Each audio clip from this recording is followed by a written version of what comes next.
তোমার পছন্দের একটা ডায়লগ বলো। হ্যাঁ। একজন উপস্থাপিকা তার অনুষ্ঠানে বিভিন্ন বয়সের অতিথিদের নিয়ে আসেন। নাম তার তমা রশিদ।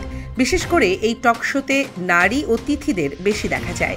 প্রায় অনুষ্ঠানেই অতিথিদের চোখ বন্ধ করে দিয়ে তিনি হাতে বেগুন, মূলা, শশা সহ বিভিন্ন আকারের সবজি ধরিয়ে দিয়ে জানতে চান এগুলো কি বা কিসের মতো। এটা শশা দাও। হ্যাঁ দাও। বিষয়টি শুনতে খুবই বাজে লাগলেও বাস্তবে উপস্থাপিকা তমা রশিদ দীর্ঘ কয়েক বছর ধরে এমন কুরুচিপূর্ণ অনুষ্ঠান করে যাচ্ছেন। ফ্ল্যাশ টক নামে চলা সেই অনুষ্ঠানের উপস্থাপিকা তমা রশিদ বিভিন্ন রকম অশ্লীল অঙ্গভঙ্গি ও অশ্লীল শব্দ চয়ন করেই যেন মজা পান।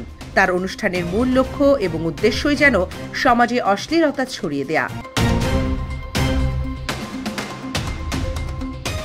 বিভিন্ন অখ্যাত টিকটকার থেকে শুরু করে দেশের নামকরা নায়িকা মডেলদের দিয়েও তিনি এমন অনুষ্ঠান করে যাচ্ছেন নিয়মিত। ইতিমধ্যেই এই অনুষ্ঠানের এমন শত শত ভিডিও কন্টেন্ট, রিলস সামাজিক যোগাযোগ মাধ্যমে ঘুরপাক খাচ্ছে। প্রতিনিয়ত বিব্রত বোধ হতে হচ্ছে ফেসবুক, ইউটিউব, টিকটক সহ সোশ্যাল মিডিয়া ব্যবহারকারীদের। টক শো নামে এমন অশ্লীলতা ছড়ানোর কারণে সরকারের পক্ষ থেকে নেওয়া হয়নি কোনো পদক্ষেপ।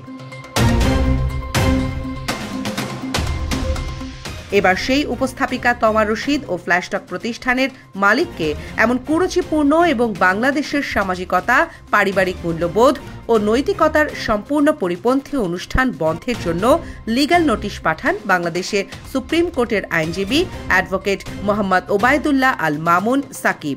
জাতীয় অনলাইন গণমাধ্যম নীতিমালা 2017 লঙ্ঘনের অভিযোগে তমা রশিদ নামে এই উপস্থাপিকা ও সংশ্লিষ্ট প্রতিষ্ঠানের বিরুদ্ধে কড়া অবস্থান নেন সুপ্রিম কোর্টের এই আইনজীবী।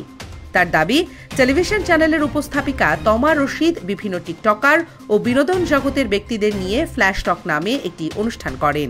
সেই অনুষ্ঠানে এমন সব ভাষা ব্যবহার করেন যা বাংলাদেশের সামাজিকতা, পারিবারিক মূল্যবোধ ও নৈতিকতার সম্পূর্ণ পরিপন্থী। অনলাইন গণমাধ্যম উপস্থাপিকা তমা রশিদ তার বিভিন্ন সময়ে অশ্লীল, কুরুচিপূর্ণ এবং নৈতিকতা বিবর্জিত শব্দ চয়নের মাধ্যমে তিনি তার ফ্ল্যাশ টকে বিভিন্ন ধরনের টিকটকার এবং আলোচিত অভিনেতা অভিনেত্রীদেরকে নিয়ে এসে অনুষ্ঠান পরিচালনা করেন।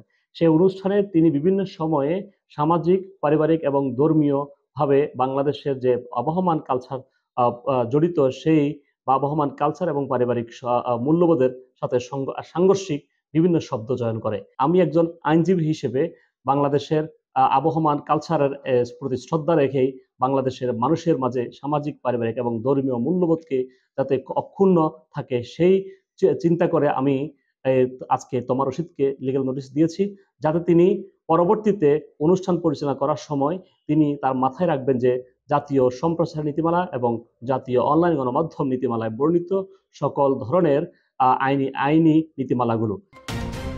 উপস্থাপিকা তমা রশিদের পাশাপাশি একই নোটিশে প্রতিষ্ঠানটির মালিক পক্ষকেও তিনি এমন অনুষ্ঠান বন্ধে ও ভিডিওগুলো সরাতে সতর্ক করেন। নোটিশে ডাক ও টেলিযোগাযোগ মন্ত্রণালয় এবং বাংলাদেশ টেলিকমিউনিকেশন রেগুলেটরি কমিশনকে ফ্ল্যাশ টক বিডি বন্ধের জন্য প্রয়োজনীয় ব্যবস্থা গ্রহণের জন্য অনুরোধ জানানো হয়েছে। তরুণীর আইনজীবীর ভাষ্যমতে জাতীয় অনলাইন গণমাধ্যম নীতিমালার ধারা 36(3) অনুযায়ী শিশুদের মনস্তাত্ত্বিক, মানবিক ও নৈতিক গঠনে নেতিবাচক প্রভাব ফেলে এমন অশ্লীল, তথ্যগত ভুল এবং ভাষাগতভাবে অশোভন ও সহিংসতামূলক অনুষ্ঠান প্রচারে কঠোর সতর্কতা অবলম্বনের নির্দেশনা রয়েছে। তমা রশিদ এই নিয়ম পুরোপুরি অমান্য করেছেন। এ সময় তিনি আরও বলেন, পাশাপাশি ফেসবুক, ইউটিউব, টিকটক সহ সামাজিক যোগাযোগ মাধ্যমে ছড়িয়ে পড়া এসব কন্টেন্ট যেন দ্রুত সময়ের মধ্যে সরিয়ে নেওয়া হয় সে তাগিদ দেন, না হলে পরবর্তীতে আরও কঠোর ব্যবস্থা গ্রহণের হুঁশিয়ারি প্রদান করেন অ্যাডভোকেট মোহাম্মদ ওবায়দুল্লাহ আল মামুন সাকিব।